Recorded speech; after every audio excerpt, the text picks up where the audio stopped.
In this video, I'm going to give you my top 5 ways to predict housing prices. And make sure you stay tuned to the end of the video because I'm going to give you my personal analysis using the exact same economic drivers we talk about in the video. This will help you determine whether prices are going up or down in your neighborhood.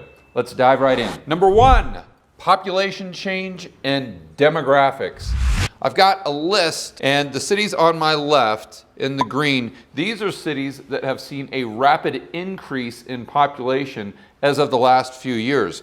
The cities on my right have seen a massive decrease in population. And you ask yourself, why would someone move out of a Detroit or out of a Chicago? Maybe that's a rhetorical question. But why would someone move to Seattle, Denver, Dallas? Generally, as of late, it's taxes and just bad government policy. The reason this can move prices up is pretty simple. You've got this many people moving into an area, and you've got this much housing. Over the course of years, the housing actually will catch up to the amount of people that are moving in, but that takes a while. It takes a long time to buy the land, to get it rezoned, to get it permitted, actually build the homes, and then sell them. So there's always this lag, which is why you've seen dramatic price appreciation in cities like Seattle, Denver, and Dallas.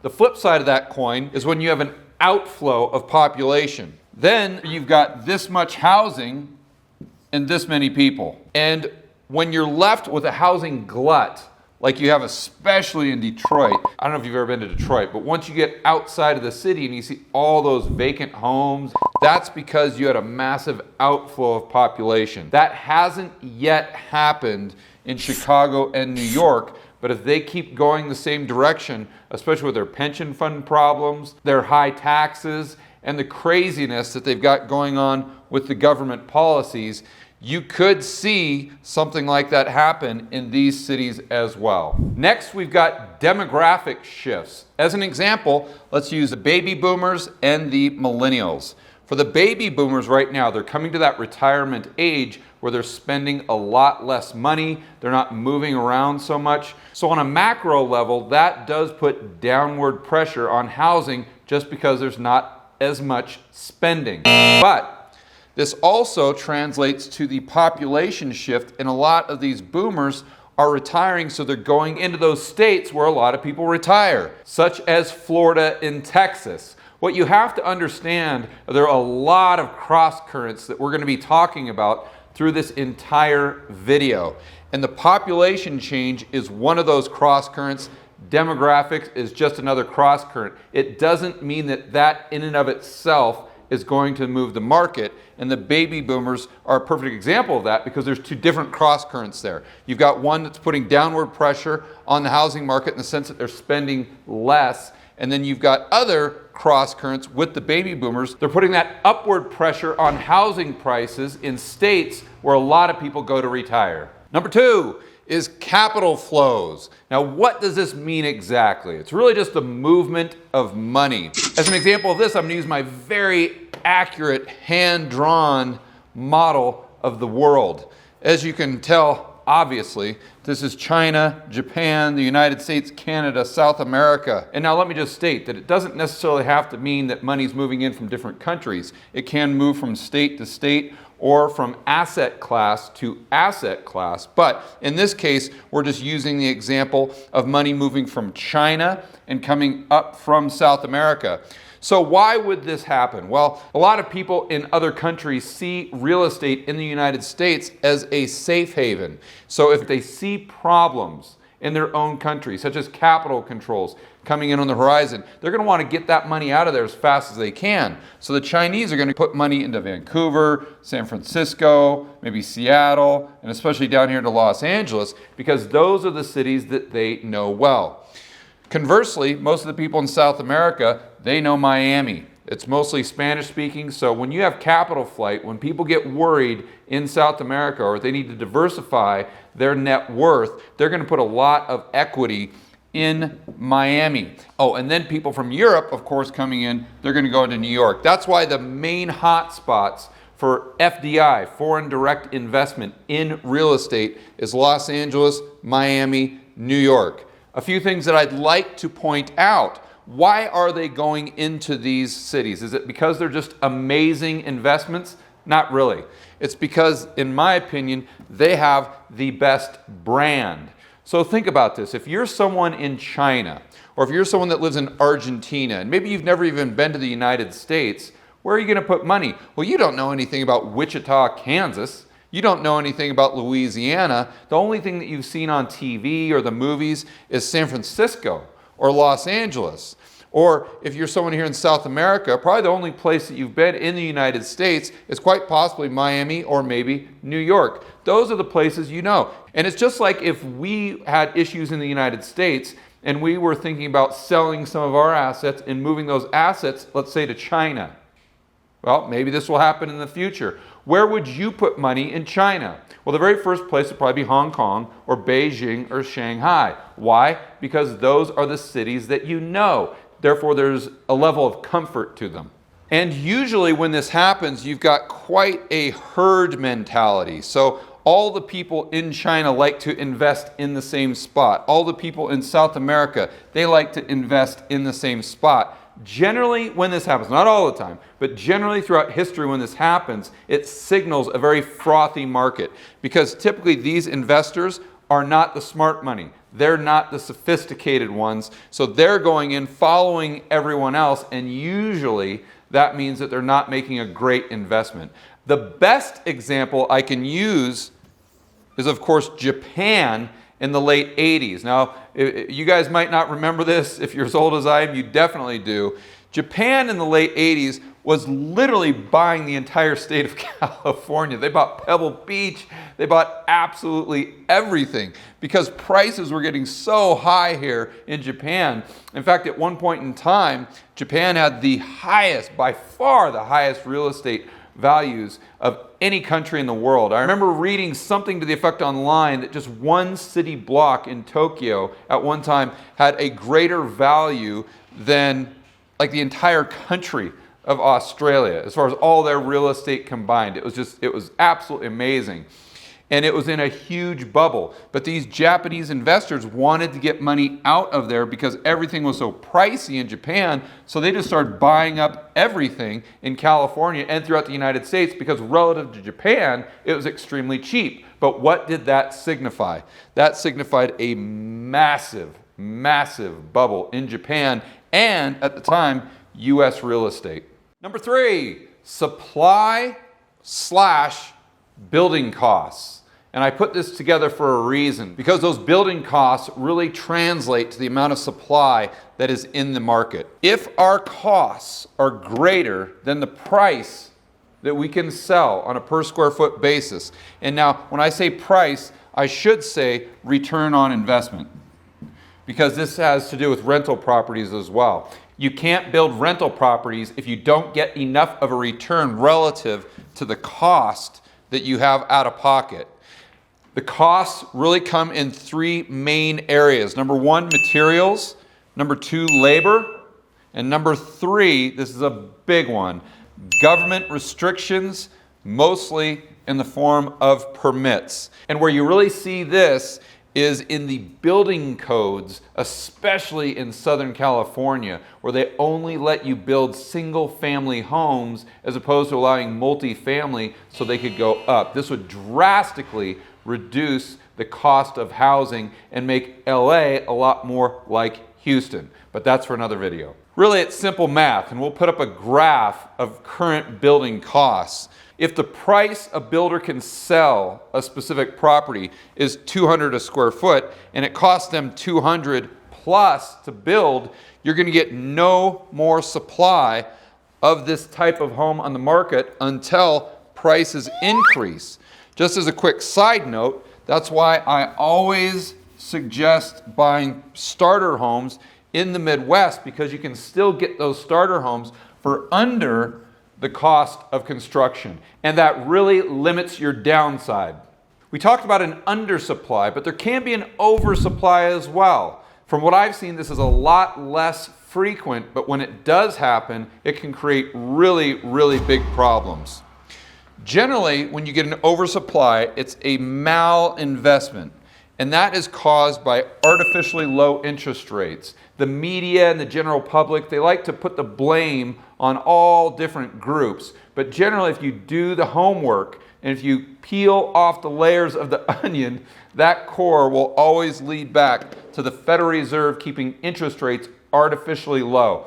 That is what creates the malinvestment. The artificially low interest rates aren't a prerequisite for the euphoria, but it definitely helps. A common mistake that people make all the time is they think that this malinvestment is somehow created by greed, which is completely ridiculous because throughout human history, we've always been humans. And the amount of greed is no greater or less now or in 2006 than it was in the tulip bulb bubble in the 1600s. It's just that greed can do a lot more damage when interest rates are at 0% than if interest rates are at 10%. And some of the markets that we saw big oversupply in the last bubble, of course, was Las Vegas, Phoenix, Miami. It was that euphoria where all the builders and the general public and the media just thought that prices would never go down and they were just going to the moon, and the population of all these places would just increase exponentially. I want to state one thing here for the record. This oversupply is a big difference between now and 2006. In 2006, there was a huge oversupply, and now there's a dramatic undersupply.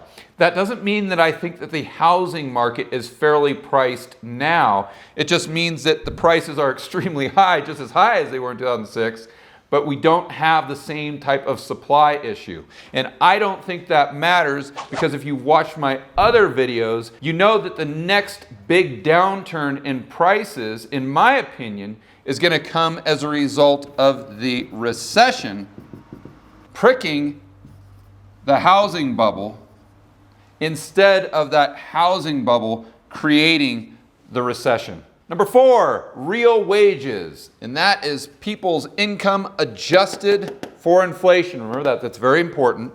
Basically what you have are home prices equal the monthly payment affordability. So if people's wages, the real wages, go up, that means that they're going to be able to afford a higher monthly payment. If they can afford a higher monthly payment, then that, of course, is going to drive prices up. If real wages stay the same, then, of course, prices should pretty much stay the same. And if real wages go down, then prices will most likely go down as well because there'll be less purchasing power and less demand. So you're going to have a linear relationship between real wages and prices, assuming market rates stay consistent. And that is a big if. Number 5, rates and credit. Remember in the last scene, we had prices and real wages, and those stayed pretty much consistent as long as the interest rate and the amount of credit in the system stays consistent as well. See, if we have a price for a house at $100,000, and let's say the payment from that homeowner is $700, and that is at a 7% interest rate. If interest rates go down to maybe 5%, that's going to lower this monthly payment to, let's say, roughly $600.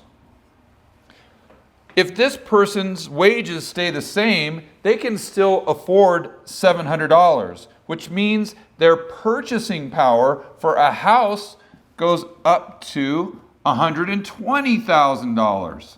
Of course, these are rough numbers, but you get the idea. As interest rates go down, people's purchasing power goes up with the same amount of wages, putting upward pressure on home prices because now there's more demand. And let's not forget about lending standards. As lending standards decrease, the amount of credit in the system increases as well. The more credit we have in the system, even if the borrowers aren't very good, the more demand, the higher the prices until supply can catch up.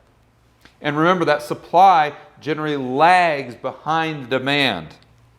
So as credit increases, regardless of whether it's a result of lending standards or rates going down, and remember the Fed is pushing rates down artificially, you can see a disconnect between prices and real wages, where prices keep going up, up, up, up, up, up, up, although the real wages stay the same.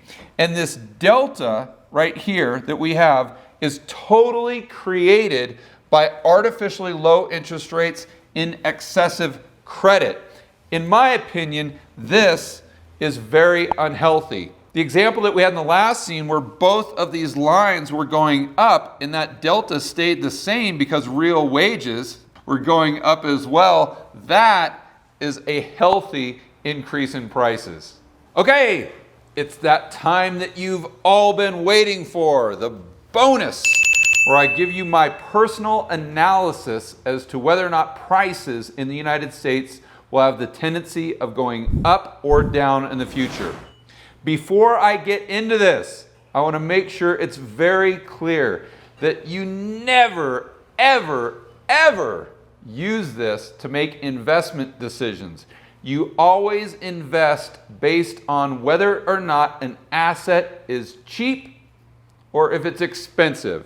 You never, ever, ever invest on whether you think prices are going up or going down. And if you need any clarification on that, make sure that you subscribe to the channel right now, because we'll have a lot of content coming out about my framework for investing in the future, and we've got a couple of videos up right now that address it. But let's go right back to this. First of all, we've got the population change.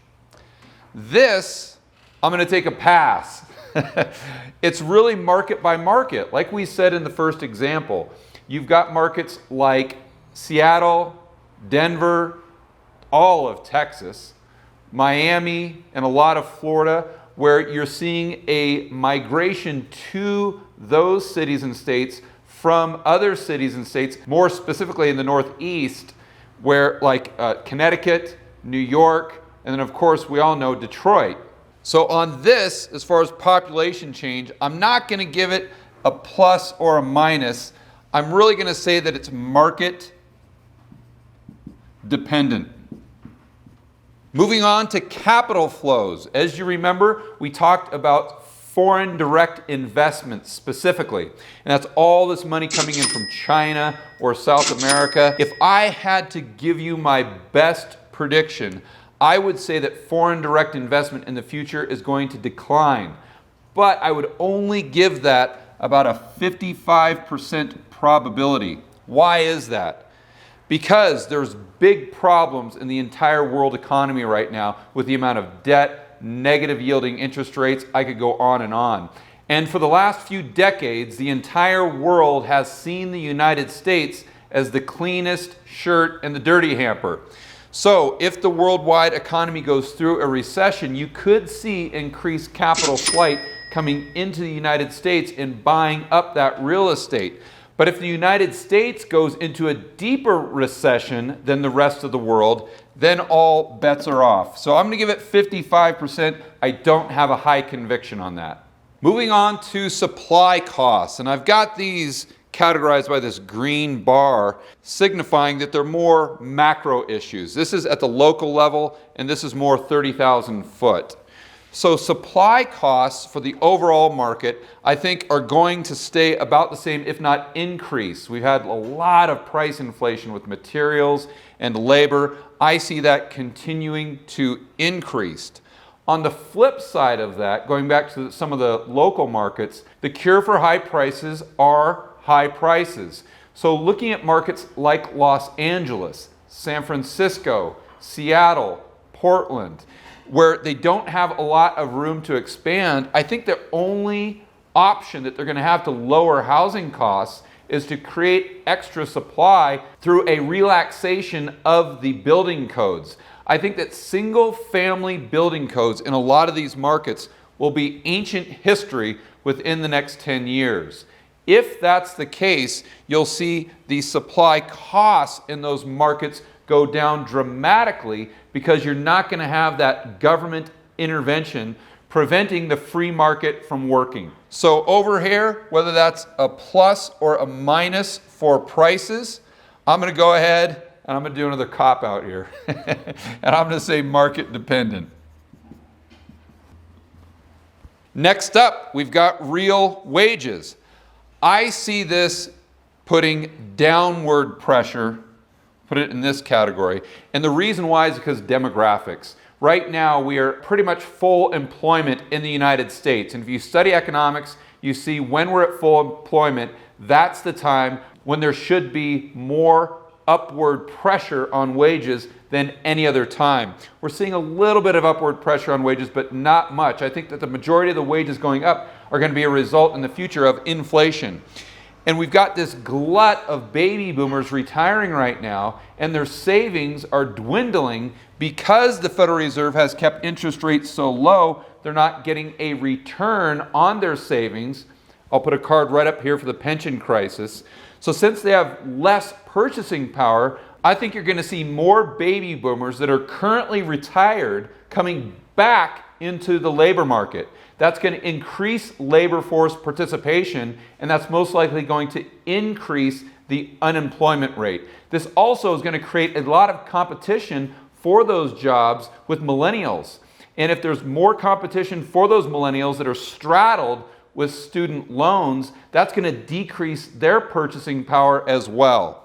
So I could really go off on a tangent there, but let's just leave it at this. With the real wages department, I'm going to put that on the price decline side. Last but not least, we come to rates and credit. This is a no-brainer.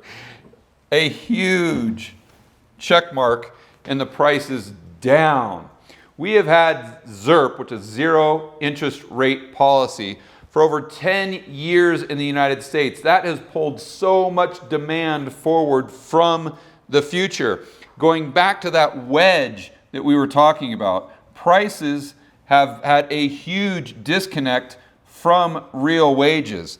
And that's a result of an expansion of credit due to interest rates and lending standards. So many people think that lending standards now are tighter than they were in 2006, which they are. But if you look at the overall mortgage debt in the system, we've got just as much mortgage debt now, if not a little bit more, than we had in 2006.